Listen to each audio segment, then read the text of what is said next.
मंडळी, स्टार प्रवाहाची लोकप्रिय प्रेमाची गोष्ट ही मालिका सध्या रंजक वळणावर आली आहे. लवकरच मालिकेत आपल्याला सागर आणि मुक्ता यांचं प्रेम बहरत असल्यामुळं रोमॅन्टिक सीन पाहायला मिळणार आहेत.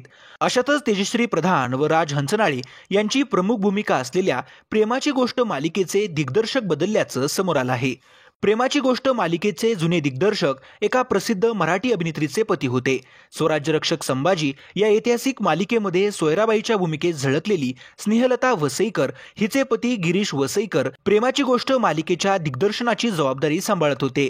पण आता विघ्नेश काळे यांनी या मालिकेच्या दिग्दर्शनाची धुरा हाती घेतली आहे. या संदर्भात त्यांनी इंस्टाग्राम स्टोरीवर पोस्ट केली होती. अलीकडे स्टार प्रवाह वाहिनीवरील या लोकप्रिय मालिकेनं 250 भागांचा टप्पा ओलांडला. यावेळी मालिकेतील कलाकार मंडळींनी केक कापून सेलिब्रेशन केलं.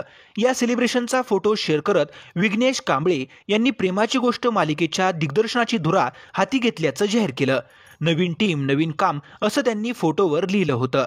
दरम्यान विघ्नेश कांबळे यांनी याआधी बऱ्याच मराठी व हिंदी मालिकेचं दिग्दर्शन केलं आहे. त्यांनी स्टार प्रवाहावरील तुझेच मी गीत गात आहे व मुरंबा या मालिकेचं देखील दिग्दर्शन केलं आहे.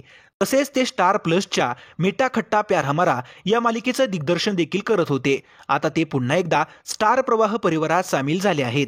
तर मंडळी, व्हिडिओ आवडला असेल तर व्हिडिओला लाईक करा व मराठी मालिका विश्वातील बातम्यांसाठी चॅनलला सबस्क्राईब करा.